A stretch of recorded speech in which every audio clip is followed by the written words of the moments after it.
Hello दोस्तों, मैं आपका मित्र आरवी सर। आज मैं हिंदी का नया बैच शुरू कर रहा हूँ। तो लाइफ में एक बार हिंदी पढ़ाऊंगा, आपको दोबारा हिंदी पढ़ने की आवश्यकता नहीं पड़ेगी। तो चलिए शुरुआत करते हैं। आज हम सबसे पहले क्या पढ़ेंगे? व्याकरण से हम लोग शुरुआत करेंगे हिंदी की। तो देखते हैं। तो हम लोग क्या लिखा? व्याकरण। यहां से सबसे पहला क्वेश्चन क्या बनता है? आमतौर से परीक्षा में क्वेश्चन पूछा जाता है कि व्याकरण के मुख्यतः कितने विभाग हैं। तो कितने विभाग हैं? 3 विभाग हैं।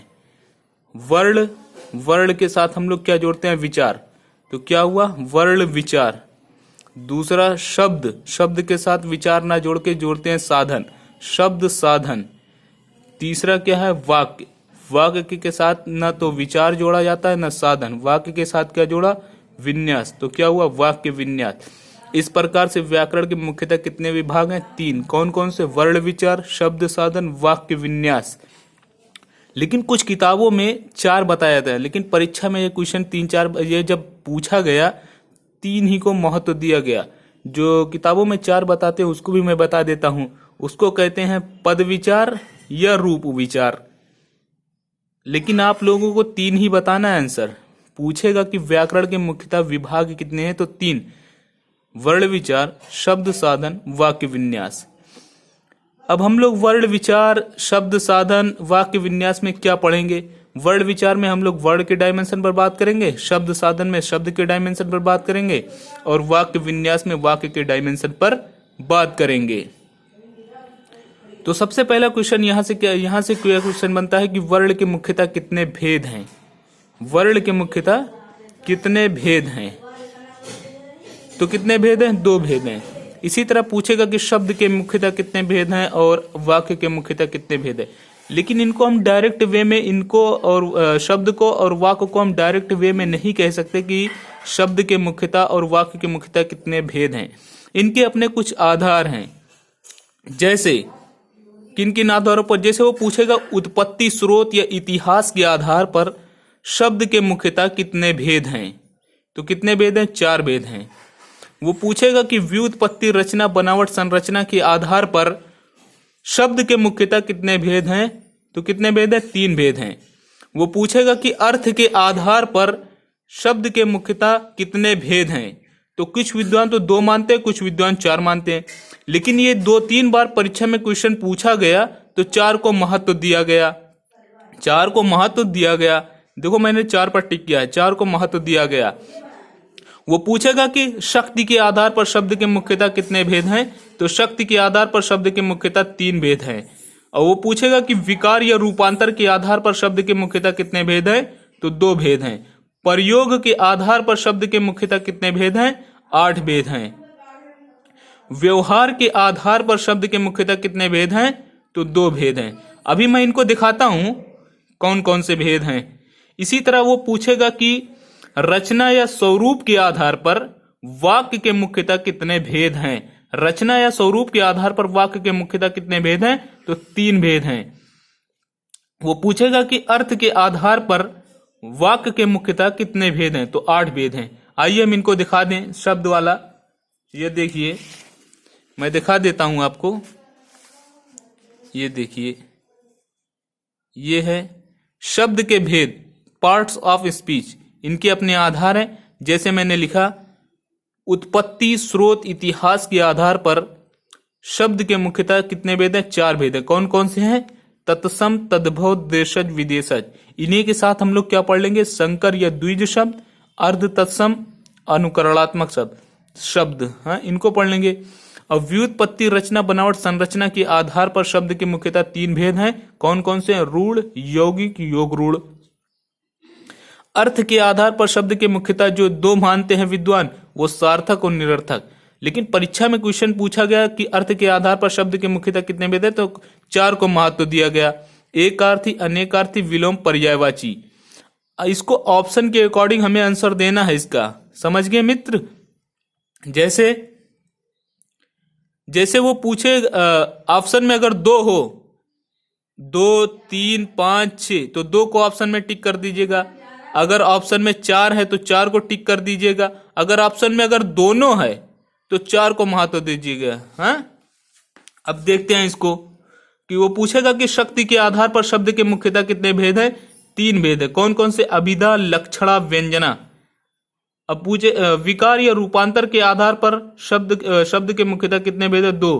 कौन कौन से? एक है विकारी, दूसरा अविकारी। प्रयोग के आधार पर शब्द के मुख्यतः 8 भेद हैं। कौन कौन से? संज्ञा, सर्वनाम, विशेषण, क्रिया, क्रिया विशेषण, संबंध बोधक, समुच्चय बोधक, विस्मयादि बोधक। ओके। हाँ तो मित्र, व्यवहार के आधार पर शब्द के मुख्यतः कितने भेद है? 2 भेद है। कौन कौन से हैं? एक है सामान्य शब्द, दूसरा तकनीकी शब्द। इनको मैं ऐसा तरीके से बता दूंगा कि जिंदगी में कभी इनको हिंदी पढ़ने की आवश्यकता ही नहीं पड़ेगी। ये हो गया ना, ये शब्द वाला पूरा हो गया, मैंने बता दिया। ये डायरेक्ट क्वेश्चन बनता है मित्र। इनको आप जाएंगे जब शब्द पढ़ेंगे तो वहां आपको इनको पढ़ना पड़ेगा, लेकिन इस तरह से मैंने एक जगह समेट कर रख दिया कि आपको कहीं जाने की आवश्यकता, ढूंढने की आवश्यकता ना पड़े। आइए देखते हैं वाक्य वाला। ये मैंने जो वाक्य का बताया था कि रचना या स्वरूप के आधार पर, अर्थ के आधार पर, उसको देख लेते हैं। देखिए मित्र कि वाक्य के भेद जो हैं, तो वाक्य के भेद इनके भी अपने कुछ आधार हैं।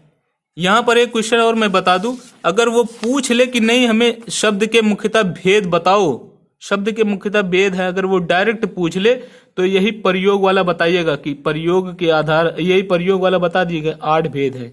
ओके। हाँ तो देखते हैं। तो वाक्य के भेद आधार इनके, रचना या स्वरूप के आधार पर वाक्य के मुख्यतः 3 भेद है। सरल या साधारण वाक्य, मिश्र या मिश्रित वाक्य, संयुक्त या संश्लिष्ट वाक्य। इनके 2 नाम ये पहली बार सुन रहे होंगे आप लोग ये नाम। आइए देखते हैं।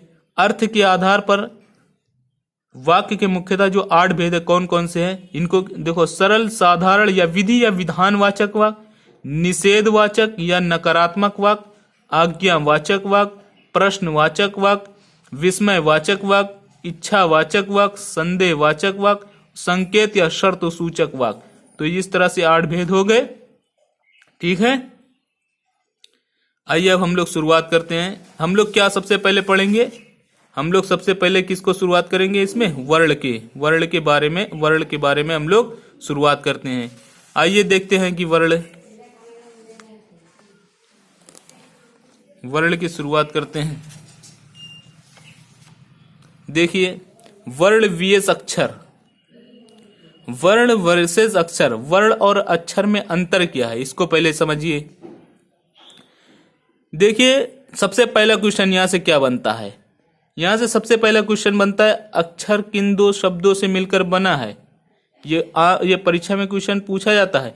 अक्षर किन 2 शब्दों से मिलकर बना है? आ प्लस क्षर से मिलकर बना है। आ का मतलब होता है नहीं और क्षर का मतलब होता है विनाश। जिनका विनाश ना किया जा सके उन्हें अक्षर कहते हैं। अक्षर ये हमेशा स्थित रहेंगे, इनका कभी विनाश नहीं किया जा सकता। अब आ जाइए, और क्या क्वेश्चन बनता है कि वर्ण को और किन नाम से जाना जाता है और अक्षर को और किन नाम से जाना जाता है। यानी कि वर्ण का अर्थ क्या है और अक्षर का अर्थ क्या है। तो वर्ण को रंग, जाति, वर्ण व्यवस्था, रूप, आकृति, केसर, इतने नामों से वर्ण को जाना जाता है। यह हुआ ना, ये हुआ। अब फिर इसको अविनाशी, अक्षर को कितने नाम से जाना जाता है? अविनाशी, स्थिर, ब्रह्म, आत्मा, परमात्मा, शिव, विष्णु, आकाश, मोक्ष। अविनाशी, स्थिर, ब्रह्म, आत्मा, परमात्मा, शिव, विष्णु, आकाश, मोक्ष, इतने नामों से अक्षर को जाना जाता है। अब यह है कि वर्ण की परिभाषा क्या है, कि वर्ण की परिभाषा यहां से क्वेश्चन बनता है, जिन ध्वनियों के और टुकड़े न हो सके उन्हें वर्ण कहते हैं। जिन ध्वनियों के और टुकड़े ना हो सके उन्हें वर्ण कहते हैं। अक्षर की परिभाषा क्या है? सस्वर वर्ण को अक्षर कहते हैं। इसी तरह एकदम डिक्टो एग्जाम में क्वेश्चन बनेगा, इसी तरह सस्वर वर्ण को अक्षर कहते हैं। आप लोग कहेंगे सर जिसका मतलब नहीं। अब आइए वर्ण की परिभाषा, जिन ध्वनियों के और टुकड़े ना हो सके उन्हें वर्ण कहते हैं। जैसे एग्जाम्पल के तौर मैंने लिखा स्वर, इधर लिखा व्यंजन।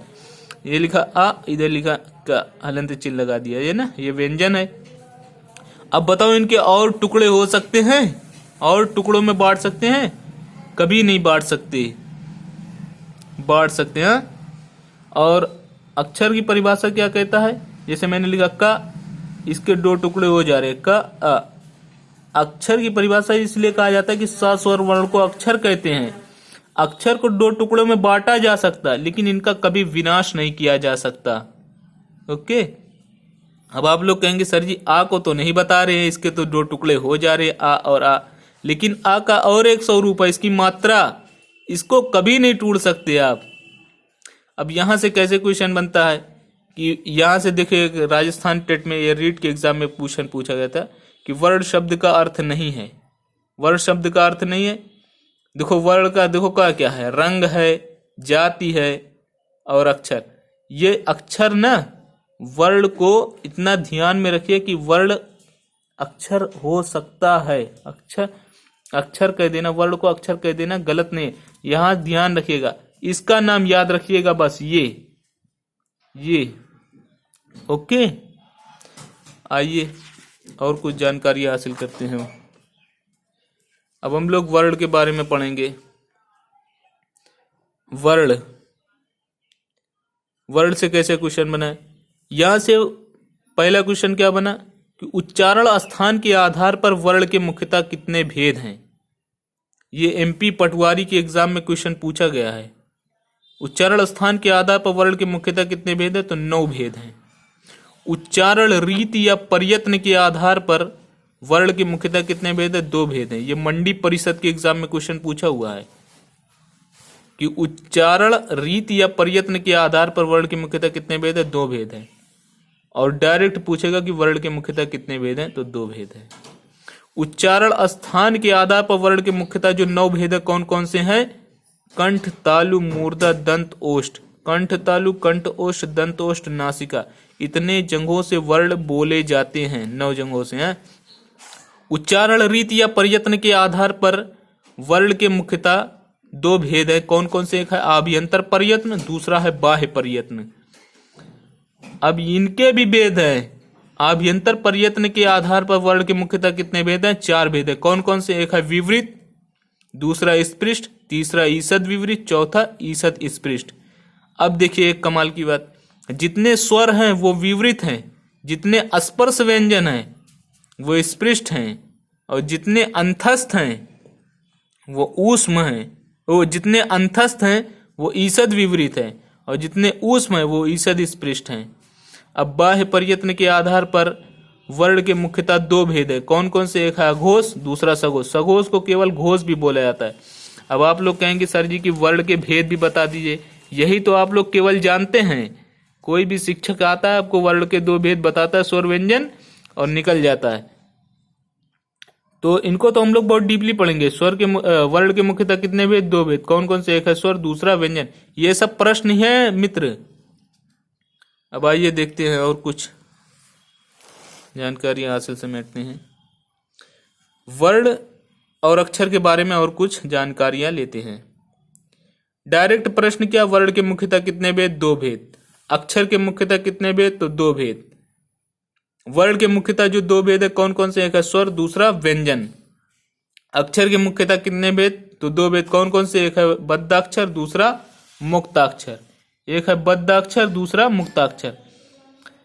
बद्धाक्षर को बद्धाक्षर, जैसे जब अंतिम ध्वनि व्यंजन हो तो उसे बद्धाक्षर कहते हैं। जब अंतिम ध्वनि व्यंजन हो तो उसे बद्धाक्षर कहते हैं। जब अंतिम ध्वनि स्वर हो तो उसे मुक्ताक्षर कहते हैं। जैसे मैंने लिखा आप, पा के नीचे हलंत चिन्ह लगा दीजिए। अंतिम ध्वनि क्या है? अंतिम ध्वनि जो है व्यंजन है, इसीलिए बद्धाक्षर है। और ये जैसे मैंने लिखा सो, ये अंतिम ध्वनि क्या है? स्वर है, इसीलिए मुक्ताक्षर है। अब हम लोग स्वर और व्यंजन को कितने आधार पर कैसे कैसे इनको पढ़ेंगे। हम लोग स्वर को उत्पत्ति स्रोत के आधार पर पढ़ेंगे, कालमान, मात्रा, उच्चारण काल, उच्चारण समय के आधार पर स्वर को पढ़ेंगे, जाति के आधार पर स्वर को पढ़ेंगे, उच्चारण के आधार पर स्वर को पढ़ेंगे, जीव प्रयोग या जीव उत्थापित के आधार पर स्वर को पढ़ेंगे, ओष्ठ प्रयोग या ओष्ठ की आकृति के आधार पर स्वर को पढ़ेंगे। जीभ की ऊंचाई, मुख विवर या मुखाकृति के आधार पर स्वर को पढ़ेंगे। जीभ पेशियों के तनाव के आधार पर स्वर को पढ़ेंगे। व्यंजन को किस तरह पढ़ेंगे? सामान्य आधार पर व्यंजन को पढ़ेंगे, संयुक्ताक्षर पढ़ेंगे, तथ्य है उसको पढ़ेंगे, विशिष्ट वर्ण है उसको पढ़ेंगे, प्रयत्न के आधार पर व्यंजन को पढ़ेंगे, प्राण वायु श्वास मात्रा के आधार पर व्यंजन को पढ़ेंगे, घोष गूंज नाद स्वर तंत्री में कंपन्नता के आधार पर स्वर को पढ़ेंगे। इस प्रकार से दोस्तों वीडियो अच्छा लगा हो तो दबा के लाइक और शेयर ठोकिएगा। आपका गुरु मिलता है नेक्स्ट वीडियो में, जब तक के लिए बाय बाय।